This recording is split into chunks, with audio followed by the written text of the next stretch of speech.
As for Bilbo Baggins, even while he was making his speech, he had been fingering the golden ring in his pocket, his magic ring that he had kept secret for so many years. As he stepped down, he slipped it on his finger, and he was never seen by any hobbit in Hobbiton again. He walked briskly back to his hole, and stood for a moment, listening with a smile to the din in the pavilion, and to the sounds of merrymaking in other parts of the field. Then he went in. He took off his party clothes, folded up and wrapped in tissue paper his embroidered silk waistcoat, and put it away. Then he put on, quickly, some old untidy garments, and fastened round his waist a worn leather belt. On it he hung a short sword in a battered black leather scabbard. From a locked drawer, smelling of mothballs, he took out an old cloak and hood. They had been locked up as if they were very precious, but they were so patched and weather-stained that their original color could hardly be guessed. It might have been dark green. They were rather too large for him. He then went into his study, and from a large, strong box took out a bundle wrapped in old cloths, and a leather-bound manuscript, and also a large, bulky envelope. The book and bundle he stuffed into the top of a heavy bag that was standing there, already nearly full. Into the envelope he slipped his golden ring and its fine chain, and then sealed it, and addressed it to Frodo. At first he put it on the mantelpiece, but suddenly he removed it and stuck it in his pocket. At that moment the door opened, and Gandalf came quickly in. "Hello," said Bilbo. "I wondered if you would turn up." "I am glad to find you visible," replied the wizard, sitting down in a chair. "I wanted to catch you and have a few final words. I suppose you feel that everything has gone off splendidly and according to plan." "Yes, I do," said Bilbo. "Though that flash was surprising, it quite startled me, let alone the others. A little addition of your own, I suppose?" "It was. You have wisely kept that ring secret all these years, and it seemed to me necessary to give your guest something else that would seem to explain your sudden vanishment." "And would spoil my joke. You are an interfering old busybody." laughed Bilbo. "But I expect you know best, as usual." "I do, when I know anything. But I don't feel too sure about this whole affair. It has now come to the final point. You have had your joke, and alarmed or offended most of your relations, and given the whole Shire something to talk about for 9 days, or 99 more likely. Are you going any further?" "Yes, I am. I feel I need a holiday, a very long holiday, as I have told you before. Probably a permanent holiday. I don't expect I shall return. In fact, I don't mean to, and I have made all arrangements." "I am old, Gandalf. I don't look it, but I am beginning to feel it in my heart of hearts. Well preserved indeed." He snorted. "Oh, I feel all thin, sort of stretched, if you know what I mean. Like butter that has been scraped over too much bread. That can't be right. I need a change, or something." Gandalf looked curiously and closely at him. "No, it does not seem right," he said thoughtfully. "No, after all, I believe your plan is probably the best." "Well, I've made up my mind, anyway. I want to see mountains again, Gandalf. Mountains, and then find somewhere I can rest. In peace and quiet, without a lot of relatives prying around, and a string of confounded visitors hanging on the bell." I might find somewhere where I can finish my book. I've thought about a nice ending for it. And he lived happily ever after to the end of his days.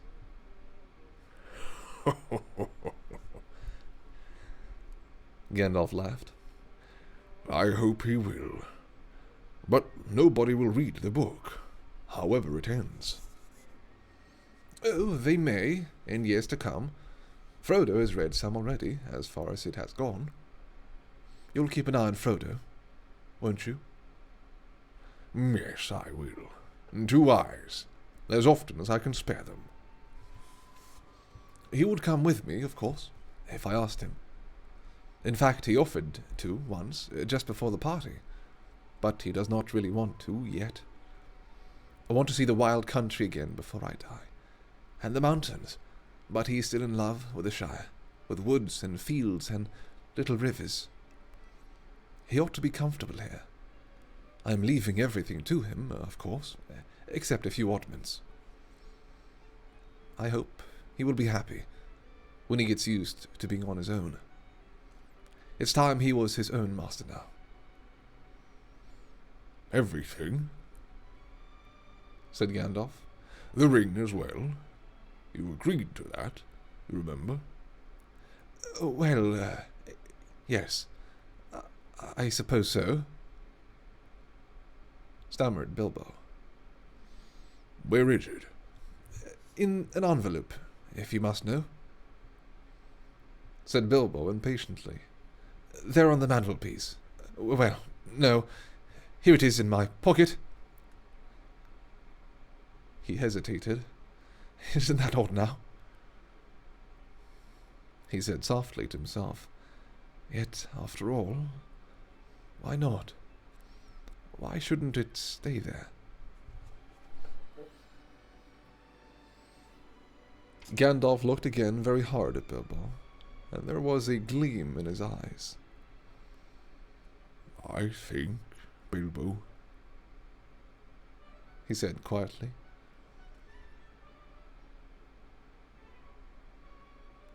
I should leave it behind.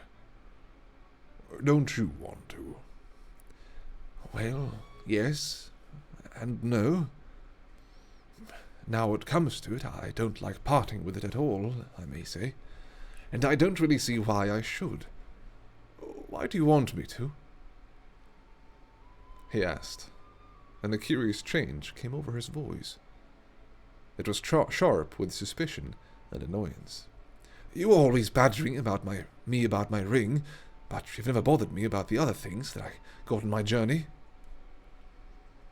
No, but I had to badger you, said Gandalf. I wanted the truth. It was important. Magic rings are, well, magical, and they are rare and curious. I was professionally interested in your ring, you may say, and I still am. I should like to know where it is, if you go wandering again. Also, I think you have had it quite long enough. You won't need it any more, Bilbo, unless I'm quite mistaken. Bilbo flushed, and there was an angry light in his eyes. His kindly face grew hard. Why not? He cried. And what business is it of yours, anyway, to know what I do with my own things? It is my own. I found it. It came to me. Yes, yes, said Gandalf. But there's no need to get angry. If I am, it is your fault, said Bilbo. It is mine, I tell you. My own. My precious. Yes, my precious. The wizard's face remained grave and attentive, and only a flicker in his deep eyes showed that he was startled and indeed alarmed. It has been called that before, he said, but not by you. But I say now, and why not? Even if Gollum said the same once. It's not his now. but mine, and I shall keep it, I say." Gandalf stood up. He spoke sternly. "You will be a fool if you do, Bilbo," he said. "You make that clearer with every word you say. It has gone far too It has got far too much hold on you. Let it go, and then you can go yourself, and be free." "I'll do as I choose, and go as I please," said Bilbo obstinately. Now, my dear Hobbit," said Gandalf.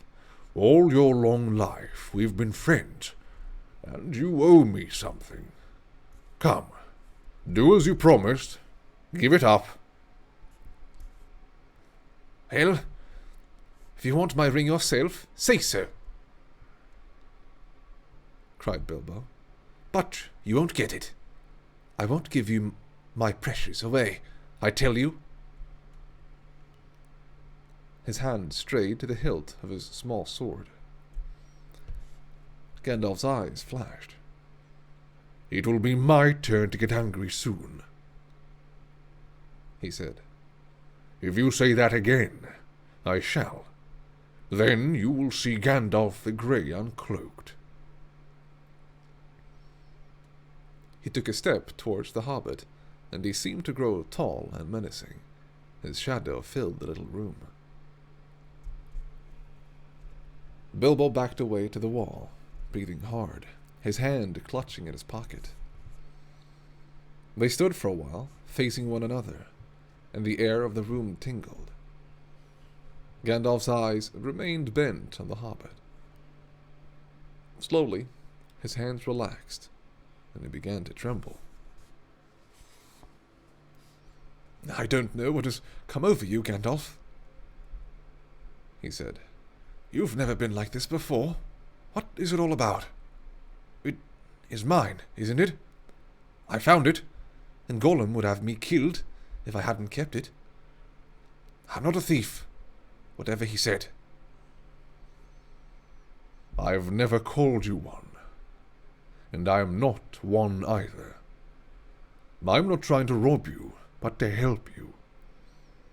I wish you would trust me, as you used." He turned away, and the shadow passed. He seemed to dwindle again to an old grey man, bent and troubled. Bilbo drew his hand over his eyes. "I'm sorry," he said. "But I felt so queer, and yet it would be relief in a way not to be bothered with it any more. It has been so growing on my mind lately. Sometimes I have felt it was like an eye looking at me. And I'm always wanting to put it on and disappear, don't you know, or wondering if it is safe, and pulling it out to make sure. I tried locking it up, but I found I couldn't resist without it in my pocket. I don't know why, and I don't seem able to make up my mind." "Then trust mine," said Gandalf. "It is quite made up. Go away and leave it behind. Stop possessing it. Give it to Frodo, and I will look after him."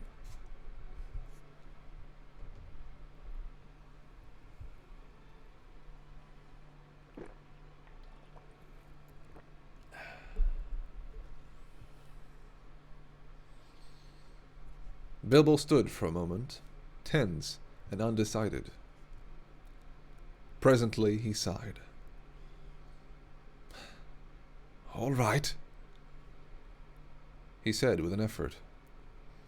"I will."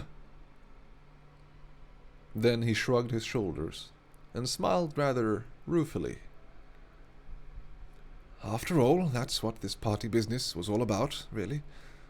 To give away lots of birthday presents, and somehow make it easier to give it away at the same time. It hasn't made it any easier in the end, but it would be a pity to waste all my preparations. It would quite spoil the joke. Indeed, it would take away the only point I ever saw in the affair, said Gandalf. Very well, said Bilbo. It goes to Frodo with all the rest. He drew a deep breath. And now I really must be starting, or somebody else will catch me. And now I really must be starting, or somebody else will catch me. I've said goodbye, and I couldn't bear to do it all over again. He picked up his bag and moved to the door. You have still got the ring in your pocket, said the wizard. Well, so I have, cried Bilbo. And my will and all the other documents too. You would better take it and deliver it for me. That will be safest. On your way to work, Pug? Thanks, Meng. You have a great day too, dude. Much appreciated. Work? I want to ask you, but you're leaving.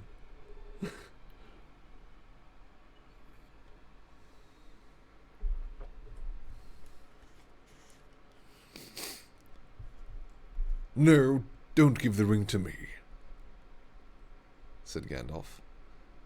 Put it on the mantelpiece. It will be safe enough there till Frodo comes. I shall wait for him. Bilbo took out the envelope, but just as he was about to set it by the clock, his hand jerked back, and the packet fell on the floor. Before he could pick it up, the wizard stooped and seized it and set it in its place. A spasm of anger passed swiftly over the hobbit's face again. Suddenly, it gave way to a look of relief and a laugh. Well, that's that, he said. Now I'm off. They went out into the hall. Bilbo chose his favorite stick from the stand.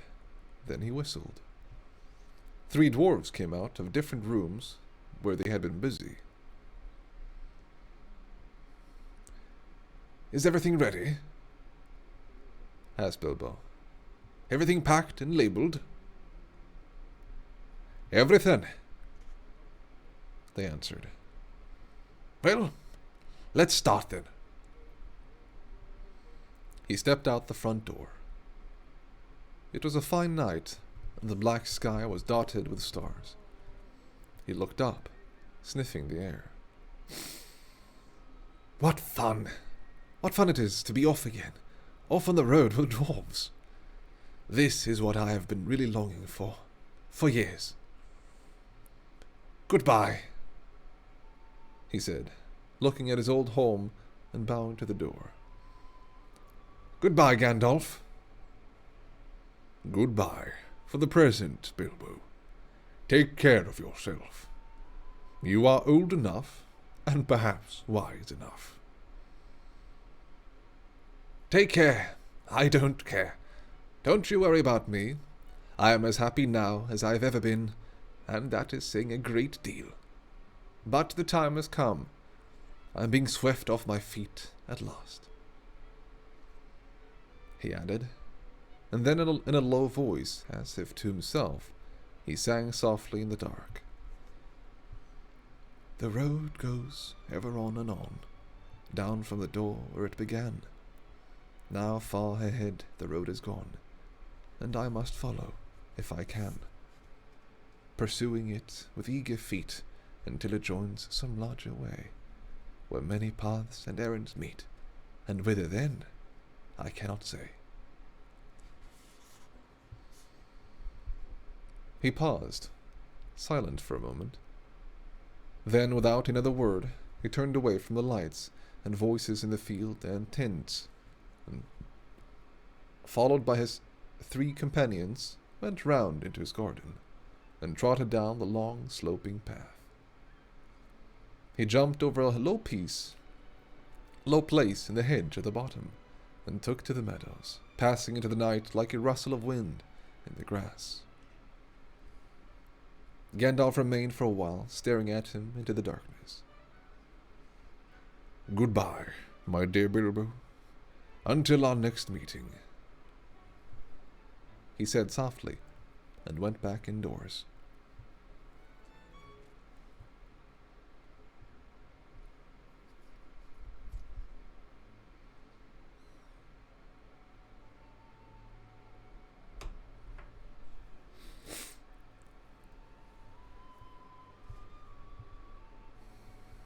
Frodo came in soon afterwards, and found him sitting in the dark, deep in thought. "Has he gone?" he asked. "Yes," answered Gandalf. "He is gone at last." I hoped until this evening that it was only a joke," said Frodo. "But I knew in my heart that he really meant to go. He always used to joke about serious things. I wish I'd come back sooner, just to see him off."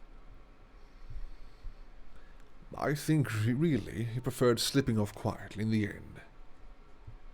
Don't be too troubled. He'll be all right. Now, he left a packet for you.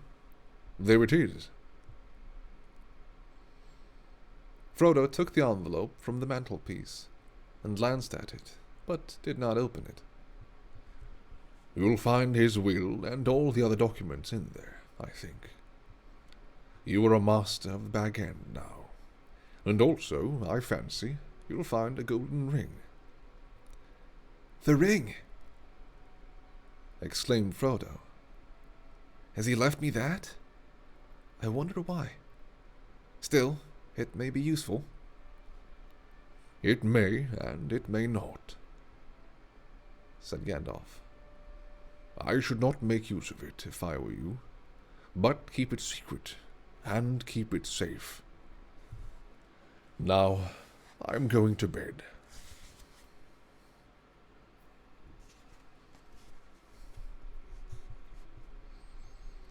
As Master of Bag End, Frodo felt it his painful duty to say goodbye to the guests.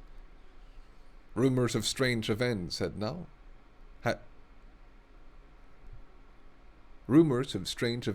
by now spread all over the field, but Frodo would only say, "No doubt everything will be cleared up in the morning."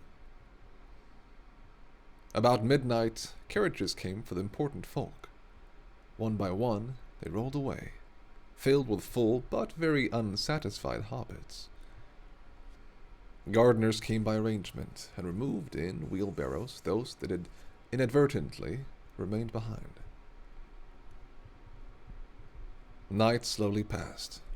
The sun rose. The hobbits rose rather later.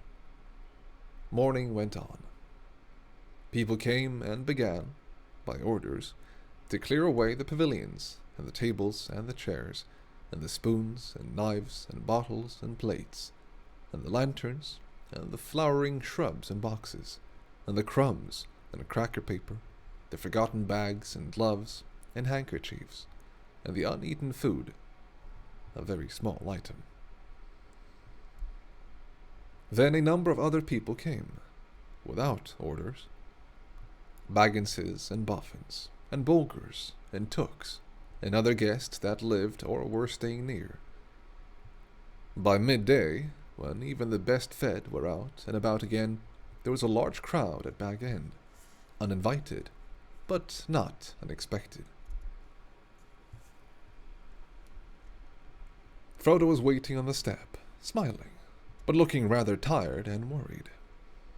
He welcomed all the callers, but he had not much more to say than before. His reply to all inquiries was simply this: "Mr. Bilbo Baggins has gone away, as far as I know, for good." Some of the visitors he invited to come inside, as Bilbo had left messages for them.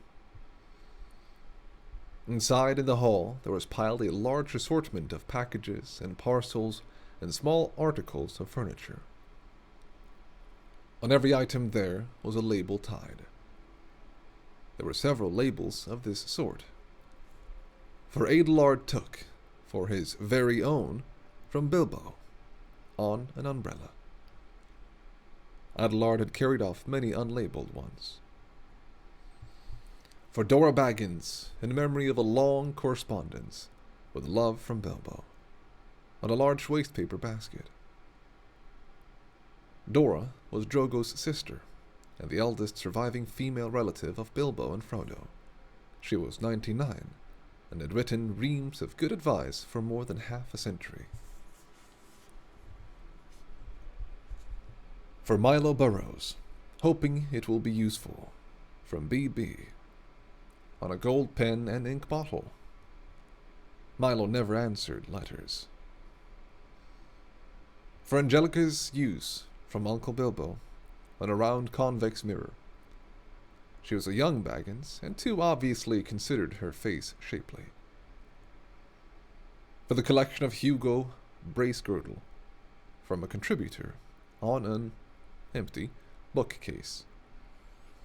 Hugo was a great borrower of books, and worse than usual at returning them. For La Bella Sackville Baggins as a present, on a case of silver spoons. Bilbo believed that she had acquired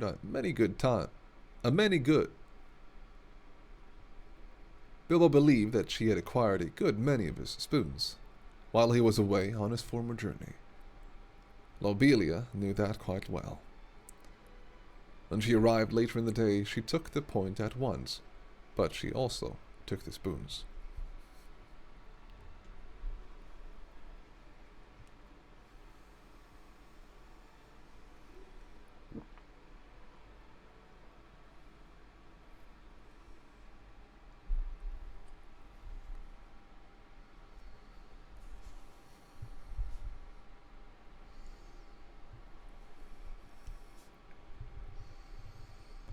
This is only a small selection of the assembled presents.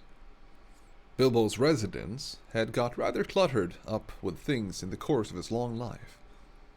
It was a tendency of hobbit holes to get cluttered up, for which the custom of giving so many birthday presents was largely responsible. Not, of course, that the birthday presents were always new. There were one or two old mathams of forgotten uses that had circulated all around the district. But Bilbo had usually given new presents, and kept those that he received. The old hole was now being cleared a little.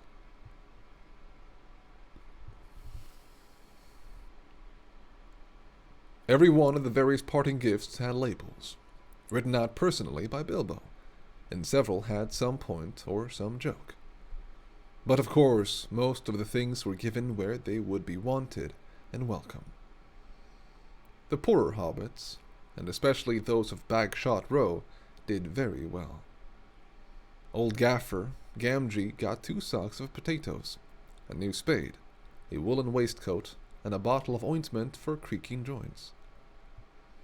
Old Rory Brandybuck, in return for much hospitality, got a dozen bottles of old Wynyards, a strong red wine from the South Farthing, and now quite mature, as it had been laid down by Bilbo's father.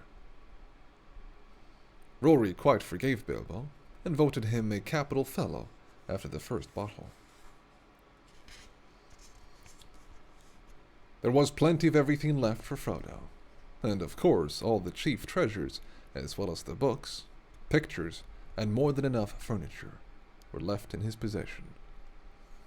There was, however, no sign nor mention of money or jewelry. Not a penny piece or a glass bead was given away.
Frodo had a very trying time that afternoon.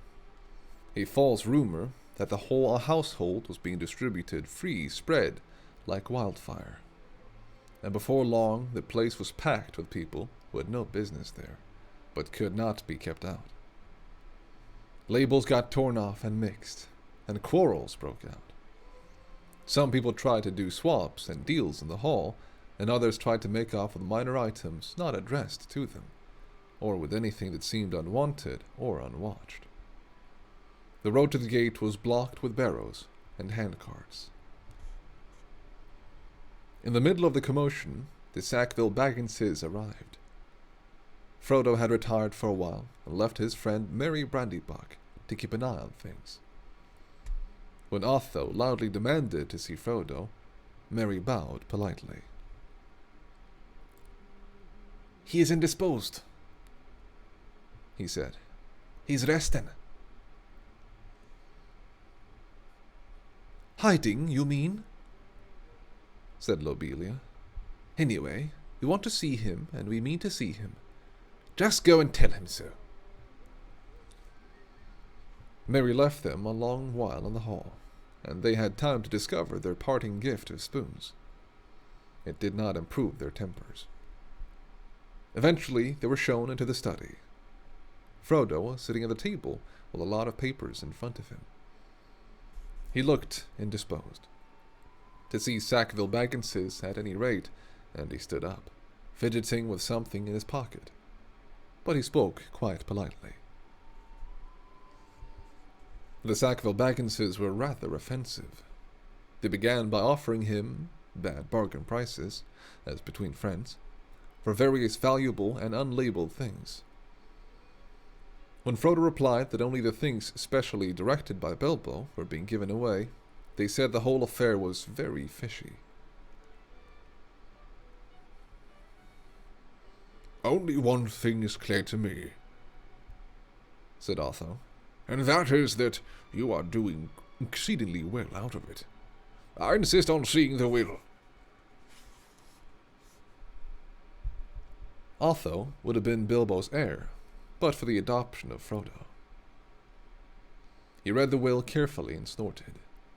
It was, unfortunately, very clear and correct, according to the legal customs of hobbits, which demand, among other things, 7 signatures of witnesses in red ink. "Foiled again," he said to his wife. "And after waiting 60 years. Spoons?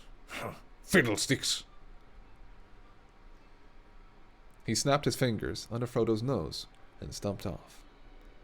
But Lobelia was not so easily got rid of. A little later, Frodo came out to the study to see how things were going on, and found her still about the place, investigating nooks and corners, and tapping the floors. He escorted her firmly off the premises, after he had relieved her of several small, but rather valuable, articles that had somehow fallen inside her umbrella. Her face looked as if she was in the throes of thinking out a really crushing parting remark. But all she found to say, turning around on the step, was, "You'll live to regret it, young fellow. Why didn't you go too? You don't belong here. You're no Bagginses, You're a Brandybuck." "Did you hear that, Merry? That was an insult, if you like," said Frodo, as he shut the door on her. "It was a compliment," said Merry Brandybuck. "And so, of course, not true."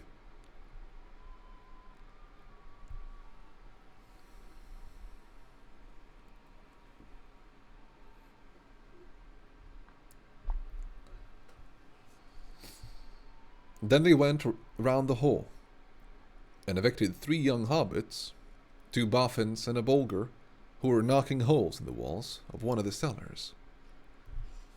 Frodo also had a tussle with young Sancho Proudfoot, old Odo's Proudfoot's grandson, who had begun an excavation in the larger pantry, where he thought there was an echo. The legend of Bilbo's gold excited both curiosity and hope, for legendary gold, mysteriously obtained, if not positively ill-gotten, is, as everyone knows, anyone's for the finding, unless the search is interrupted. When he had overcome Sancho and pushed him out, Frodo collapsed on a chair in the hall. "Oh, it's time to close the shop, Merry," he said. "Lock the door, and don't open it to anyone today, not even if they bring a battering ram." Follow away. Oh. Thanks, Miss Cuppy Kate. Cuppy Kate. That's a great name.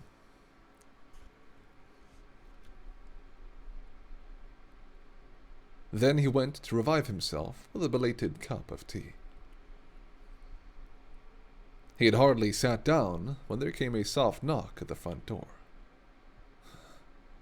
Lobelia again, most likely, he thought. She must have thought of something really nasty and have come back again to say it. It can wait. He went on with his tea. The knock was repeated, much louder, but he took no notice. Suddenly, the wizard's head appeared at the window. "If you don't let me in, Frodo, I shall blow your door right down your hole and out through the hill," he said. "My dear Gandalf, half a minute," cried Frodo, running out of the room to the door. Come in, come in. I thought it was Lobelia." "And I forgive you. But I saw her some time ago, driving a pony trap towards Bywater, with a face that would have curdled new milk." She had already nearly curdled me. Honestly, I nearly tried on Bilbo's ring. I longed to disappear. "Don't do that," said Gandalf, sitting down. "Do be careful of that ring, Frodo. In fact, it is partly about that that I have come to say a last word." "Well, what about it?" "What do you know already?" "Only what Bilbo told me. I've heard his story, how he found it, and how he used it. On his journey, I mean." "Which story, I wonder?" said Gandalf. "Oh, not what he told the dwarves and put in his book," said Frodo. "He told me the true story soon after I came to live here. He said you had pestered him till he told you, so I'd better know too. No secrets between us, Frodo," he said, "but they're not to go any further. It's mine anyway." "That's interesting. Well, what did you think of it all?"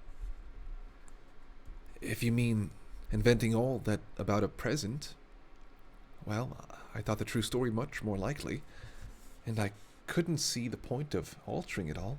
Follow away. Thanks, Mahan. 21252. Yeah. Thank you. Hope you're enjoying.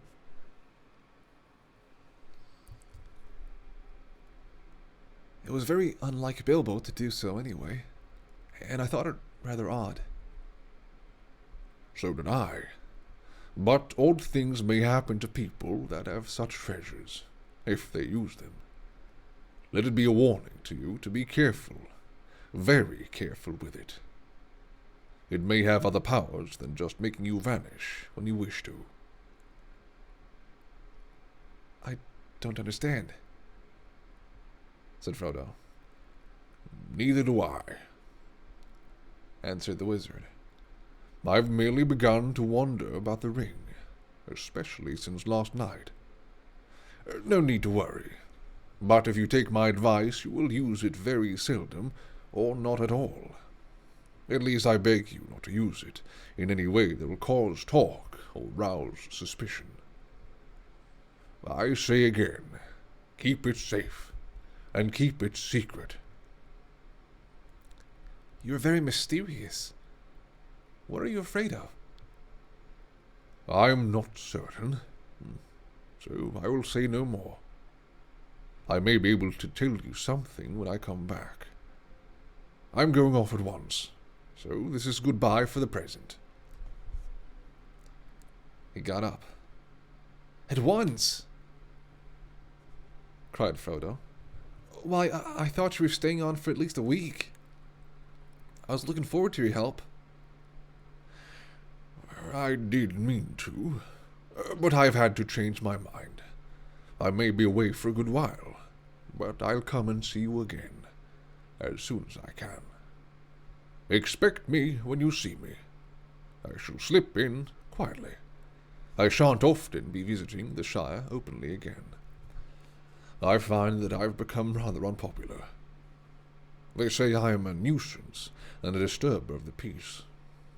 Some people are actually accusing me of spiriting Bilbo away, or worse.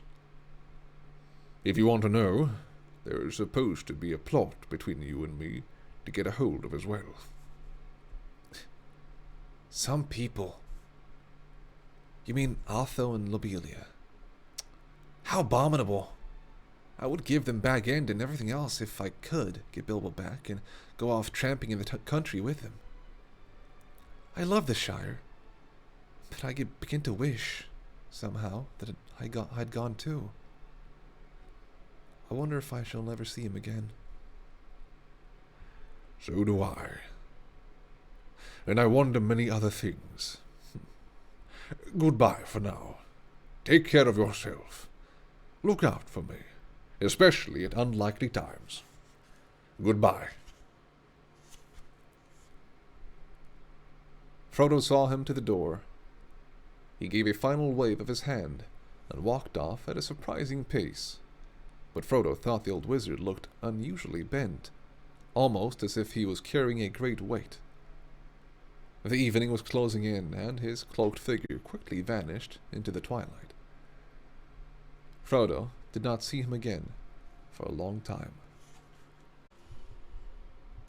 Chapter 2. The Shadow of the Past.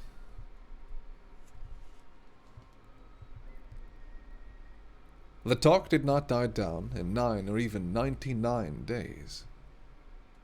The second disappearance of Mr. Bilbo Baggins was discussed in Hobbiton, and indeed all over the Shire, for a year and a day, and was remembered much longer than that.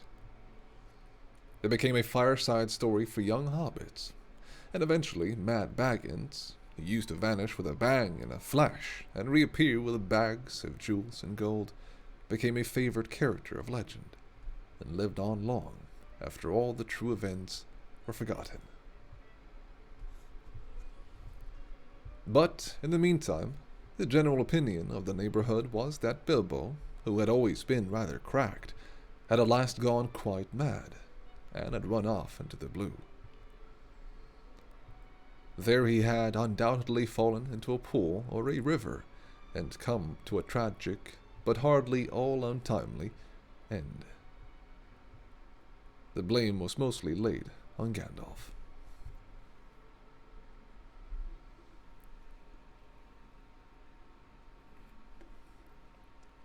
"If only that dratted wizard would leave young Frodo alone, perhaps he'll settle down and grow some hobbit sense," they said.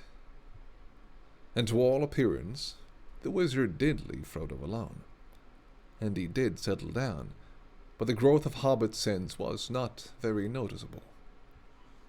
Indeed, he at once began to carry on Bilbo's reputation for oddity. He refused to go in mourning, and the next year, he gave a party in honor of Bilbo's 112th birthday, which he called a 100-weight feast. But that was short off the mark, for 20 guests were invited, and there were several meals at which it snowed food and rained drink, as hobbits say.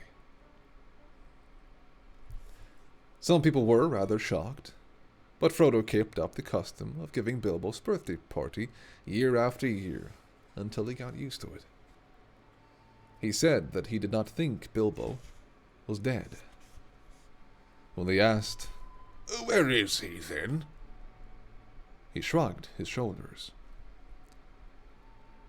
He lived alone, as Bilbo had done, but he had a good many friends, especially among the younger hobbits, mostly descendants of the old Took, who had as children been fond of Bilbo, and often in and out of Bag End. Folco Boffin and Fredegar Bolger were two of these, but his closest friends were Peregrine Took, usually called Pippin, and Merry Brandybuck. His real name was Meriadoc, but that was seldom remembered. Frodo went tramping over the Shire with them, but more often he wandered by himself, and to the amazement of the sensible folk he was sometimes seen far from home, walking in the hills and woods under the starlight. Merry and Poppin suspected that he visited the elves at times, as Bilbo had done. Hello, Theo. How you doing, man? Or woman? How you doing, friend? Yeah. Thank you for the follow. Anyway.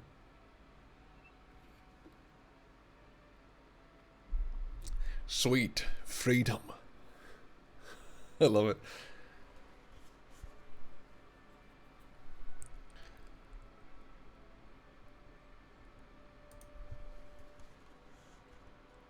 Oh, let me just crack my back real quick.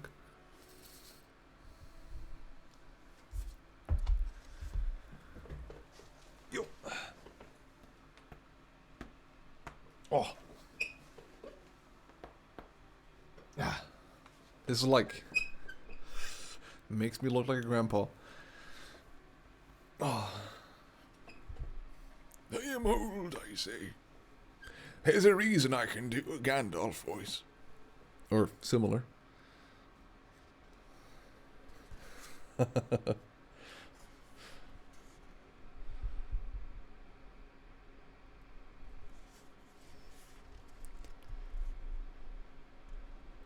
Back pops more than popcorn. Yeah, it does. There have been worse, like, or I should say better cracks, that they feel better.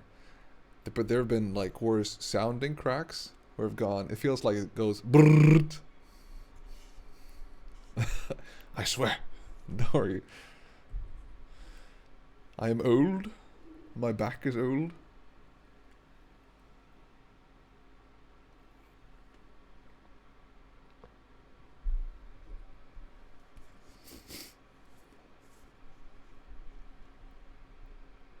As time went on, people began to notice that Frodo also showed signs of good preservation.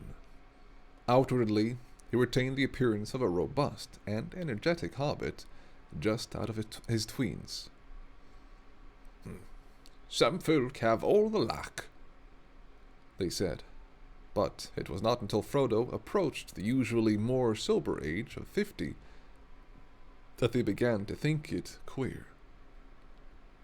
Oh yeah. Wait, where are you from? Away. Hey, thanks, Steph on Thamong. Oh, Stefan. Thamong, maybe? Thanks for the follow. Where are you from, Miss Cupcake? Or Miss Kate? Yeah.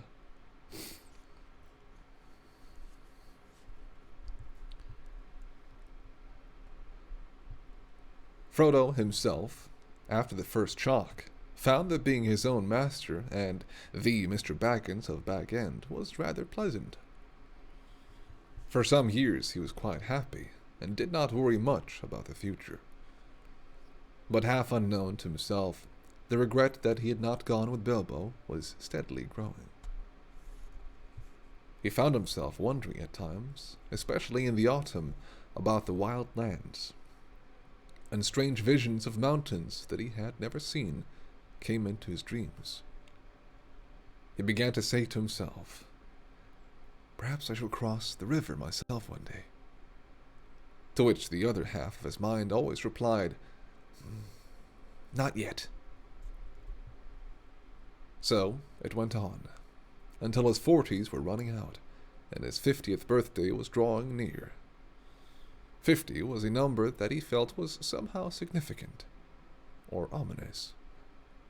It was, at any rate, at that age that adventure had suddenly befallen Bilbo. Frodo began to feel restless, and the old paths seemed too well trodden. He looked at maps and wondered what lay beyond their edges.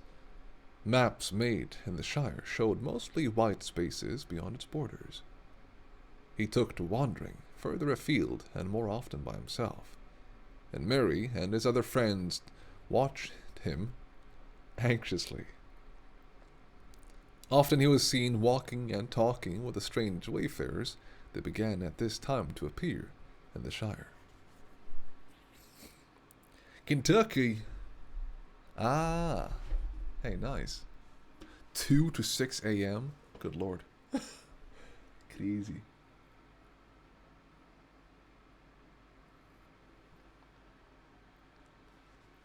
That's impressive.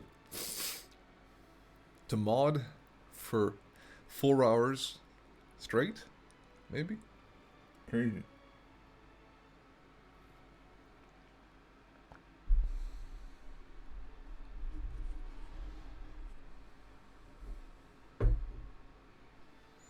Insane schedule.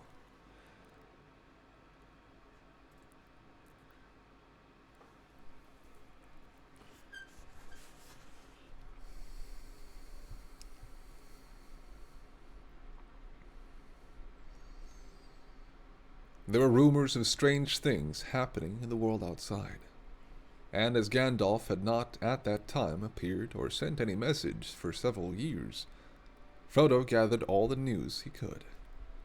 Elves, who seldom walked in the Shire, could now be seen passing westward through the woods in the evening, passing and not returning. But they were leaving Middle-earth and were no longer concerned with its troubles. There were, however, dwarves on the road in unusual numbers. The ancient east-west road ran through the Shire to its end at the Grey Havens, and dwarves had always used it on their way to their mines in the Blue Mountains. They were the hobbits' chief source of news from distant parts, if they wanted any. As a rule, dwarves said little, and hobbits asked no more. But now Frodo often met strange dwarves of far countries, seeking refuge in the west. They were troubled, and some spoke in whispers of the enemy and of the land of Mordor.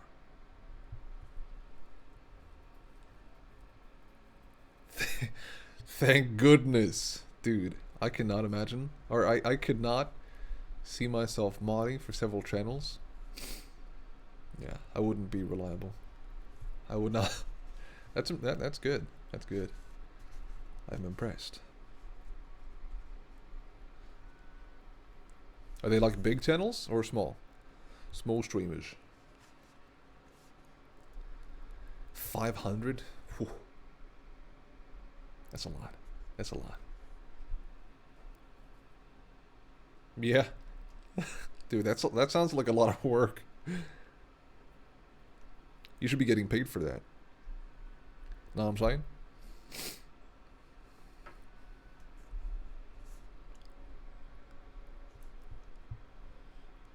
That name the hobbits only knew in legends of the dark past, like a shadow in the background of their memories. But it was ominous and disquieting. It seemed that the evil power in Mirkwood had been driven out by the White Council, only to reappear in greater strength in the old strongholds of Mordor. The Dark Tower had been rebuilt, it was said. From there, the power was spreading far and wide, and away, far east and south, there were wars and growing fear. Orcs were multiplying again in the mountains. Trolls were abroad, no longer dull-witted, but cunning and armed with dreadful weapons. And there were murmured hints of creatures more terrible than all these. But they had no name. Little of all this, of course, reached the ears of ordinary hobbits. But even the deafest and most stay-at-home began to hear queer tales, and those whose business took them to the borders saw strange things. The conversation in the Green Dragon at Bywater one evening in the spring of Frodo's 50th year showed that even in the comfortable heart of the Shire, rumours had been heard, though most hobbits still laughed at them.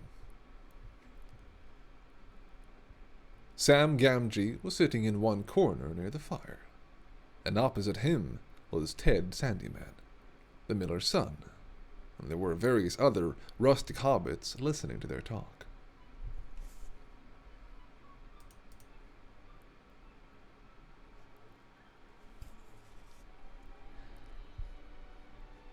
"Queer things you do hear these days, to be sure," said Sam. "Ah," said Ted. "You do, if you listen. But I can hear fireside tales and children's stories at home, if I want to."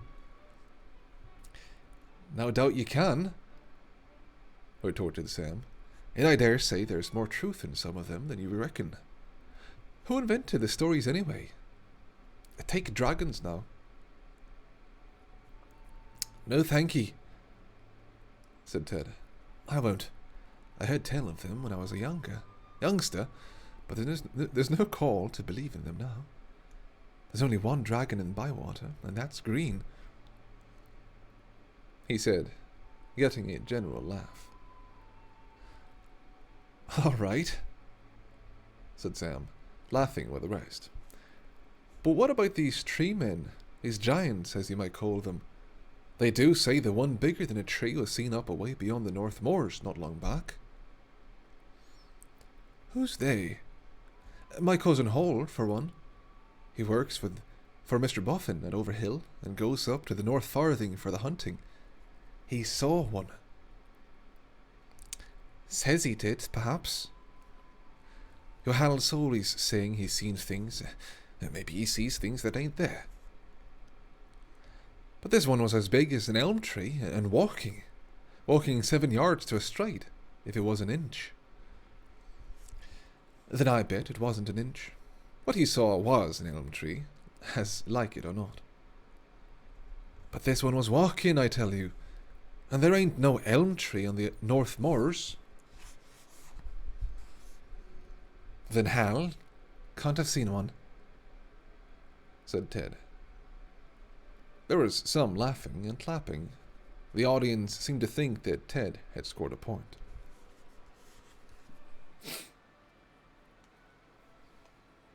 "Oh yeah.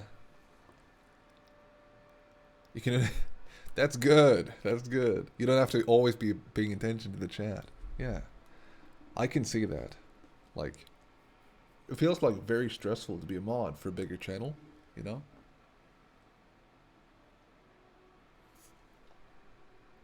You can never, like, no one can say no to the Lord of the Rings. Unless they hate it, which I would find very strange. Not gonna lie.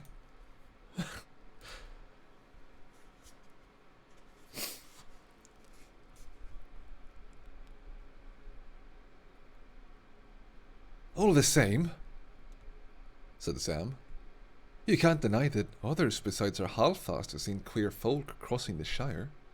Crossing it, mind you. There are more that are turned back at the borders. The Bounders have never been so busy before." There's a problem. Exactly. There's a problem. Oh.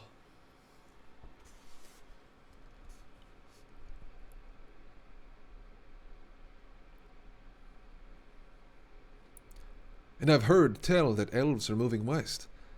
They do say they're going to the harbours, out away beyond the White Towers. Sam waved his arm vaguely.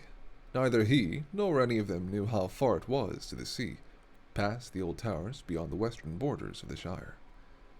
But it was an old tradition that way over there stood the Grey Havens, from which at times elven ships set sail, never to return. "They're sailing over the sea. They're going into the west and leaving us," said Sam, half chanting the words, shaking his head sadly and solemnly. But Ted laughed. "Well, isn't anything new, if you believe the old tales, and I don't see what it matters to me or you. Let them sail. But I warrant you haven't seen them doing it, nor anyone else in the Shire. Well, I don't know,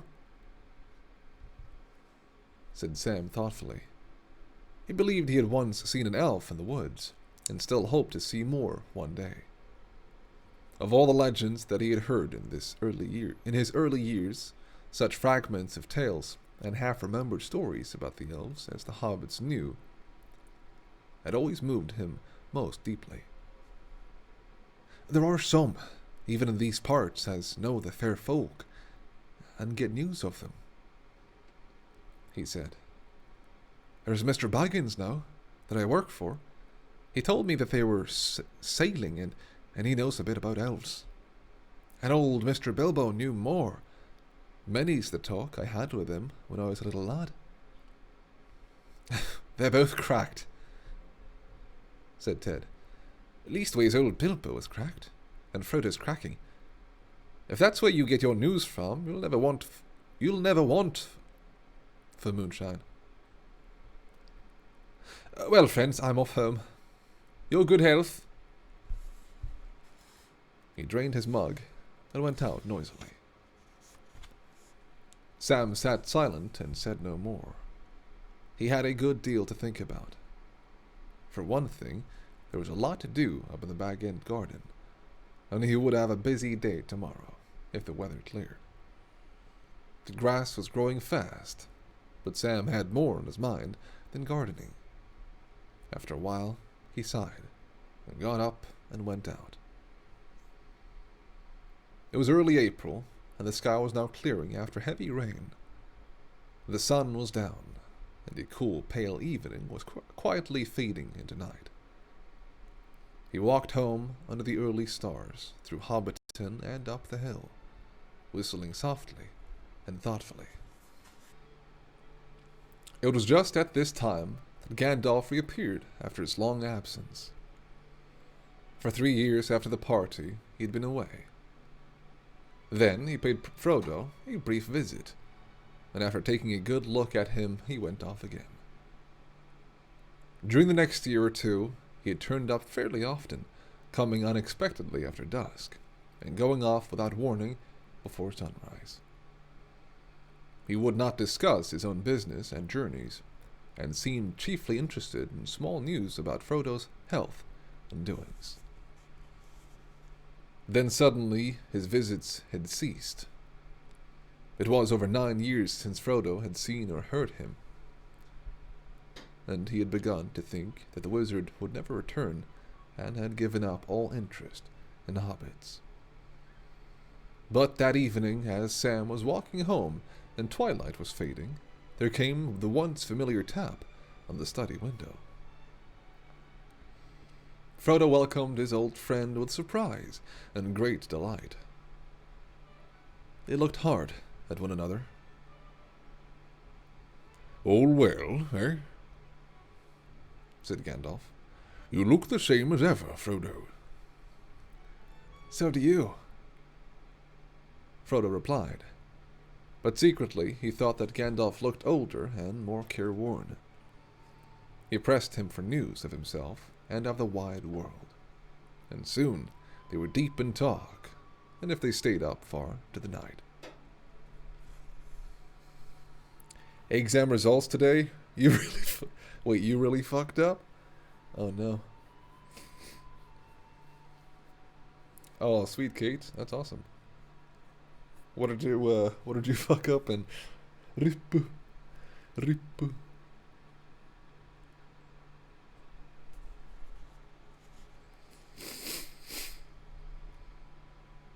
Next morning, after late breakfast, the wizard was sitting with Frodo by the open window of the study. A bright fire was on the hearth, but the sun was warm and the wind was in the south. Everything looked fresh, and the new green of spring was shimmering in the fields and on the tips of the trees' fingers. Gandalf was thinking of a spring, nearly 80 years before, when Bilbo had run out of Bag End without a handkerchief. His hair was perhaps whiter than it had been then, and his beard and eyebrows were perhaps longer, and his face more lined with care and wisdom. But his eyes were as bright as ever, and he smoked and blew smoke rings with the same vigor and delight. He was smoking now in silence, for Frodo was sitting still, deep in thought. Even in the light of morning, he felt the dark shadow of the tidings that Gandalf had brought. At last, he broke the silence. "Last night you began to tell me strange things about my ring, Gandalf," he said. "And then you stopped, because you said that such matters were best left until daylight. Don't you think that you had better finish now? You say the ring is dangerous, far more dangerous than I guess. In what way?" "In many ways. It is far more powerful than I ever dared to think at first, and so powerful that in the end it would utterly overcome any one of mortal race who possessed it. It would possess him. In Eregion long ago, many elven rings were made, magic rings as you call them, and they were, of course, of various kinds, some more potent and some less. The lesser rings were only essays in the craft before it was full grown, and to the elven smiths they were but trifles.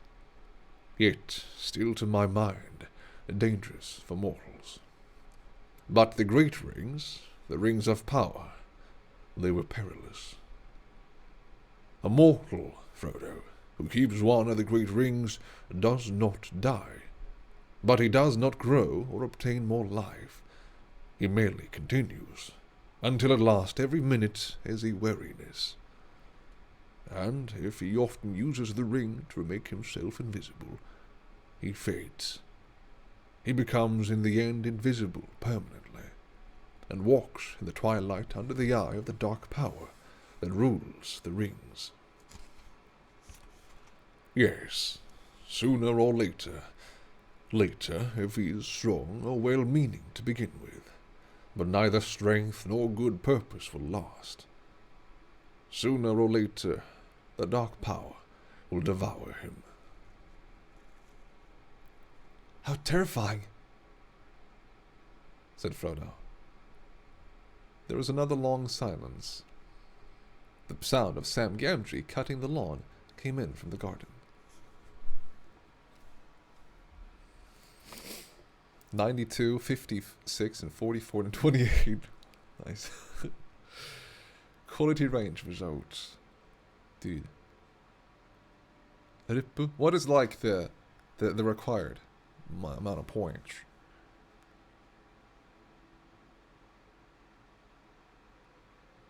Hey, thanks, Kate. McKillenish, you think so? Thank you. Hey, that's a great compliment.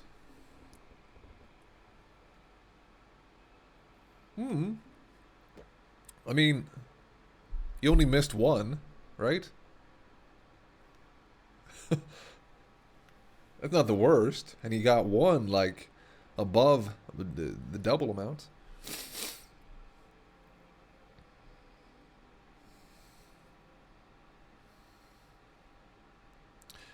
What would be the difference for you, Link, if you did that? Like, time-wise, how would that work?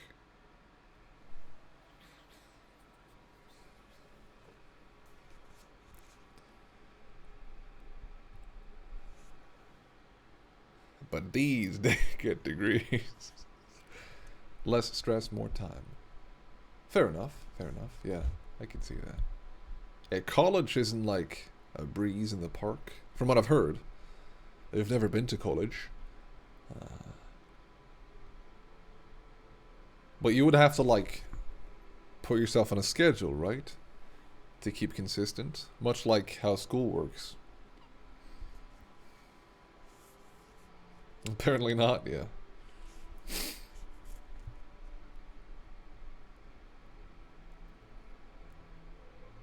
How long have you known this? asked Frodo at length. And how much did Bilbo know? Bilbo knew no more than he told you, I am sure. He would certainly never have passed on to you anything that he thought would be a danger, even though I promised to look after you.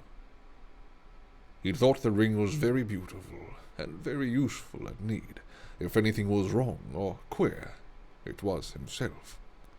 He said that it was growing on his mind, and he was always worrying about it. But he did not suspect that the ring itself was to blame, though he had found out that the ring needed looking after. It did not seem always of the same size or weight. It shrank or expanded in an odd way, and might suddenly slip off a finger where it had been tied. Yes, he warned me of that in his last letter, said Frodo. So I've always kept it on its chain. Very wise, said Gandalf. But as for his long life, Bilbo never connected it with the ring at all. He took all the credit for that to himself, and he was very proud of it, though he was getting restless and uneasy. Thin and stretched, he said, a sign that the ring was getting control. How long have you known all this? Asked Frodo again. Known?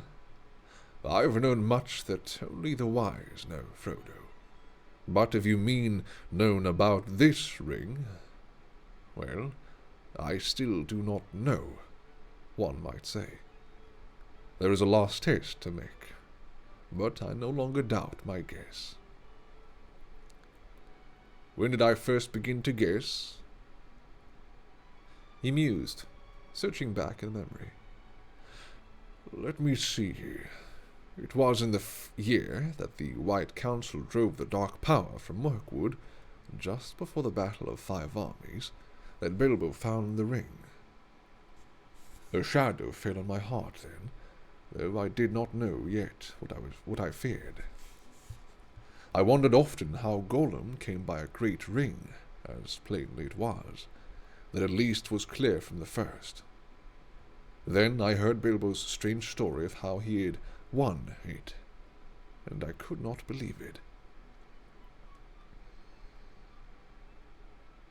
When I at last got the truth out of him, I saw at once that he had been trying to put his claim to the ring beyond doubt, much like Gollum with his birthday present. The lies were too much alike for my comfort. Clearly the ring had an unwholesome power that set to work on its keeper at once. That was the first real warning I had that all was not well. I told Bilbo often that such rings were better left unused, but he resented it, and soon got angry. There was little else that I could do. I could not take it from him without doing greater harm, and I had no right to do so anyway. I could only watch and wait. I might perhaps have consulted Saruman the White, but something always held me back. Who's he? Asked Frodo. I have never heard of him before. Maybe not. Hobbits are, or were, no concern of his. Yet he is great among the wise. He is the chief of my order and the head of the council. His knowledge is deep, but his pride is grown with it, and he takes ill any meddling. The lore of the Elven Rings, great and small, is his province. He has long studied it, seeking the lost secrets of their making. But when the rings were debated in the council, all that he would reveal to us of his ring lore told against my fears. So my doubt slept, but uneasily. Still I watched, and I waited.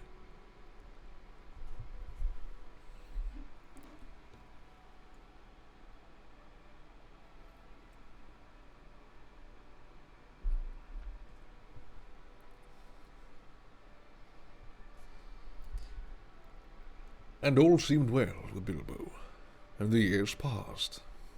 Yes, they passed, and they seemed not to touch him. He showed no signs of age. The shadow fell on me again. But I said to myself, after all, he comes of a long-lived family on his mother's side. There is time yet. Wait. And I waited, until that night when he left his house. He said and did things then that filled me with a fear that no words of Saruman could allay. I knew at last that something dark and deadly was at work, and I've spent most of the years since then in finding out the truth of it.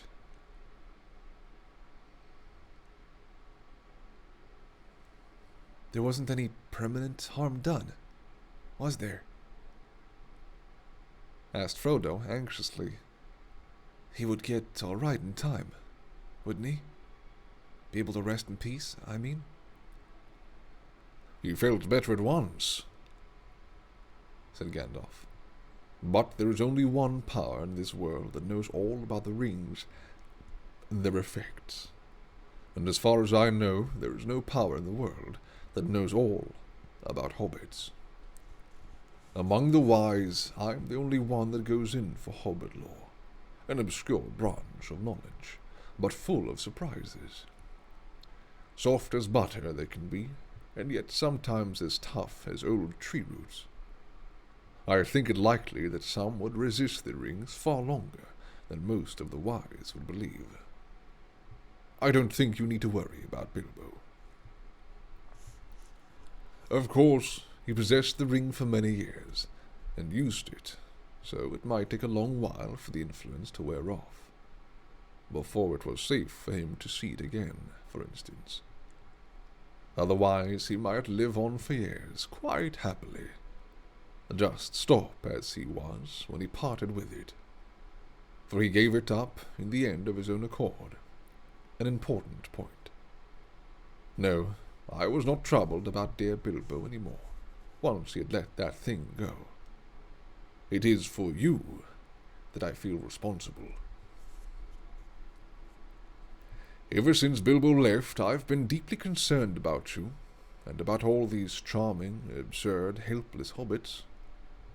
It would be a grievous blow to the world, if the dark power overcame the Shire, if all your kind, jolly, stupid Bolgers, Hornblowers, Boffins, Brace-Girdlers, and the rest, not to mention the ridiculous Backenses, became enslaved.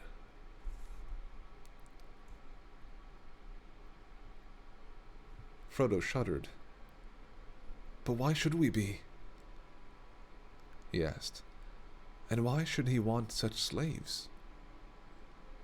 To tell you the truth, I believe that hitherto, mark you, he has entirely overlooked the existence of hobbits. You should be thankful, but your safety is past. He does not need you. He has many more useful servants, but he won't forget you again. And hobbits as miserable slaves would please him far more than hobbits happy and free. There is such a thing as malice and revenge. Revenge? Said Frodo. Revenge for what? I still don't understand what all this has to do with Bilbo and myself, and our ring. It has everything to do with it. You do not know the real peril yet, but you shall. I was not sure of it myself when I was last here, but the time has come to speak. Give me that ring for a moment.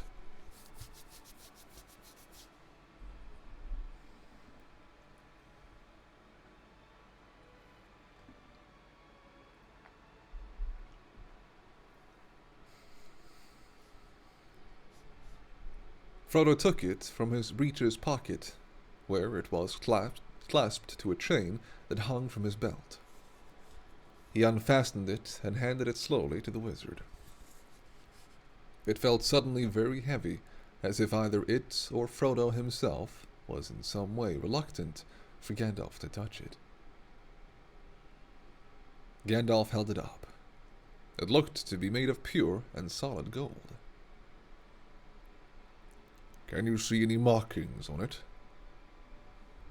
he asked. "No," said Frodo. "There are none.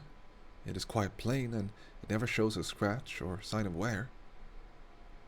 "Well then, look." To Frodo's astonishment and distress, the wizard threw it suddenly into the middle of a glowing corner of the fire. Frodo gave a cry and groped for the thongs, but Gandalf held him back. "Wait," he said in a commanding voice, giving Frodo a quick look from under his bristling brows. No apparent change came over the ring. After a while, Gandalf got up, closed the shutters outside the window, and drew the curtains. The room became dark and silent, though the clack of Sam's shears, now nearer to the windows, could still be heard faintly from the garden. For a moment, the wizard stood looking at the fire. Then he stooped and removed the ring to the hearth with the tongs, and at once picked it up. Frodo gasped. "It is quite cool," said Gandalf. "Take it." Frodo received it on his shrinking palm. It seemed to have become thicker and heavier than ever. "Hold it up, and look closely."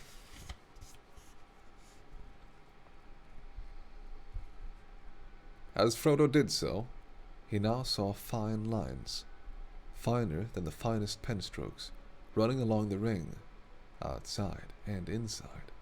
Lines of fire that seemed to form the letters of a flowing script. They shone piercingly bright, and yet remote, as if out of a great depth.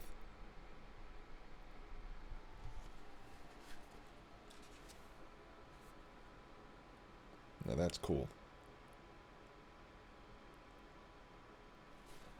Also,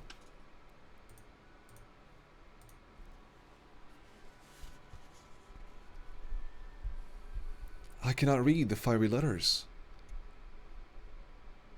said Frodo in a quavering voice. "No, but I can. The letters are Elvish, of an ancient mode, but the language is that of Mordor, which I will not utter here. But this in the common tongue is what is said close enough. One ring to rule them all, one ring to find them, one ring to bring them all, and in the darkness bind them." It is only 2 lines of a verse long known in elven lore. 3 rings for the elven kings under the sky, 7 for the dwarf lords in their halls of stone, 9 for mortal men doomed to die, 1 for the Dark Lord on his dark throne, in the land of Mordor where the shadows lie. 1 ring to rule them all, 1 ring to find them, 1 ring to bring them all, and in the darkness bind them, in the land of Mordor where the shadows lie. He paused, and then said slowly, in a deep voice, "This is the Master Ring, the one ring to rule them all. This is the one ring that he has lost many ages ago, to the great weakening of his power. He greatly desires it, but he must not get it." Frodo sat silent and motionless. Fear seemed to stretch out a vast hand, like a dark cloud rising in the east and looming up to engulf him. This ring," he stammered. How on earth did it come to me?" Ah, said Gandalf, that is a very long story. The beginnings lie back in the black years, which only the Loremasters now remember. If I were to tell you all that tale, we should still be sitting here when spring had passed into winter. But last night I told you of Sauron the Great, the Dark Lord. The rumors that you have heard are true. He has indeed arisen again, and left his hold in Mirkwood, and returned to his ancient fastness in the Dark Tower of Mordor. That name even you hobbits have heard of, like a shadow on the borders of old stories. Always after a defeat and a respite, the shadow takes on another shape and grows again. I wish it need not have happened in my time, said Frodo. So do I, and so do all who live to see such times. But that is not for them to decide. All we have to decide is what to do with the time that is given us. And already, Frodo, our time is beginning to look black. The enemy is fast becoming very strong. His plans are far from ripe, I think, but they are ripening. We shall be hard put to it. We should be very hard put to it, even if it were not for this dreadful chance. The enemy still lacks one thing to give him strength and knowledge to beat down all resistance, break the lost defences, and cover all the lands in a second darkness. He lacks the One Ring. The three, fairest of all, the elf lords hid from him, and his hand never touched them or sullied them. 7 the dwarf kings possessed, but 3 he has recovered, and the others the dragons have consumed. 9 he gave to mortal men, proud and great, and so ensnared them. Long ago they fell under the dominion of the One, and they became ring-wraiths, shadows under his great shadow, his most terrible servants. Long ago. It is many a year since the 9 walked abroad. Yet, who knows? As the shadow grows, once more, they too may walk again. But come, we will not speak of such things, even in the morning of the Shire. So it is now. The 9 he has gathered to himself, the 7 also, or else they are destroyed. The 3 are hidden still, but that no longer troubles him. He only needs the one, for he made that ring himself. It is his, and he let a great part of his own former power pass into it, so that he could rule all the others. If he recovers it, then he will command them all again, wherever they may be, even the 3, and all that has been wrought with them will be laid bare, and he will be stronger than ever.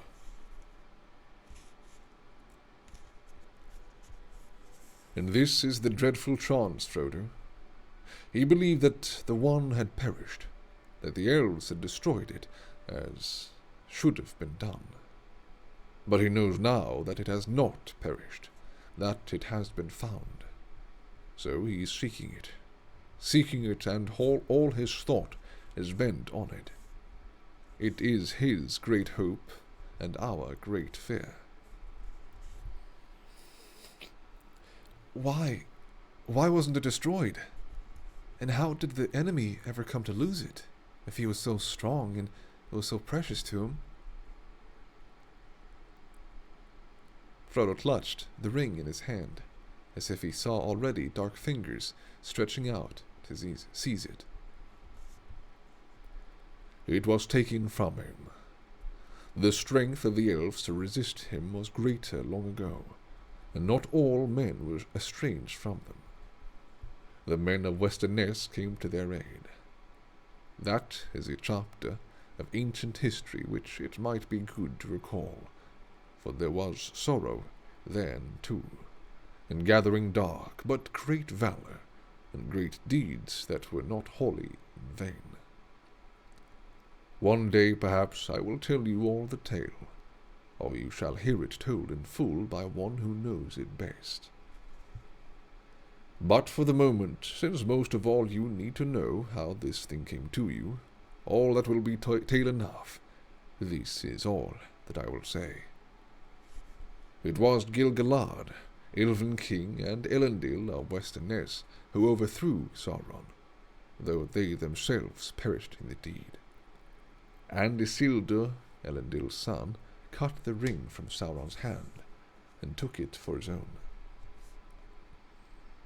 Then Sauron was vanquished, and his spirit fled, and was hidden for long years, until his shadow took shape again in Mirkwood. But the ring was lost. It fell into the great river, Anduin, and vanished. For Isildur was marching north along the east banks of the river, and near the Gladden fields he was waylaid by the orcs of the mountains, and almost all his folk were slain.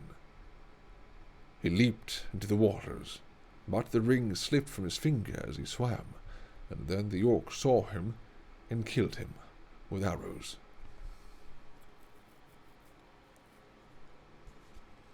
Gandalf paused, and there in the dark pools amid the Gladden fields, the ring passed out of knowledge and legend, and even so much of its history is known now only to a few, and the Council of the Wise could discover no more. But at last I can carry on the story, I think.